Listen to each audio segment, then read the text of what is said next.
Mesto Banská Bystrica sa nedávno nechalo počuť, že zrekonštruuje 4,5 km chodníkov a vybuduje 12 km nových cyklotrás.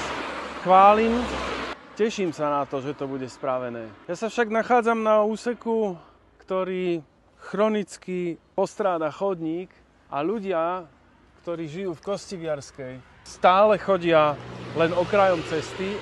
Vôbec to nie je bezpečné. Dnes je 20 rokov od dňa, kedy obyvatelia štvrte Kostiviarska podali žiadosť na mesto, aby riešilo túto situáciu. Aby bol vyriešený chodník, aby cez cestu boli aj bezpečné prechody v zmysle predpisov, tak ako majú byť. Je tu so mnou aj jeden z obyvateľov štvrte Kostiviarska, pán Ivan Párička, ktorý túto žiadosť pred 23 rokmi podpísal a podal spolu s ostatnými obyvateľmi. Pán Párička, čo ste vlastne žiadali?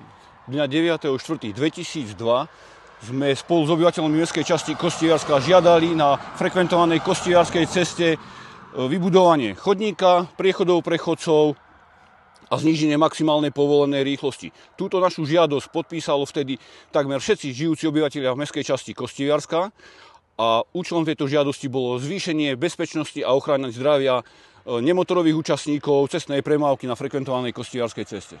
Ďakujem. Udialo sa za 23 rokov niečo? Aj napriek tomuto dlhému obdobiu a aj napriek mnohým sľubom, či už predchádzajúceho vedenia mesta Banská Bystrica alebo súčasného vedenia mesta Banská Bystrica, sa žiaľ Bohu neudialo z týchto našich požiadaviek vôbec nič. Ďakujem pekne za odpoveď.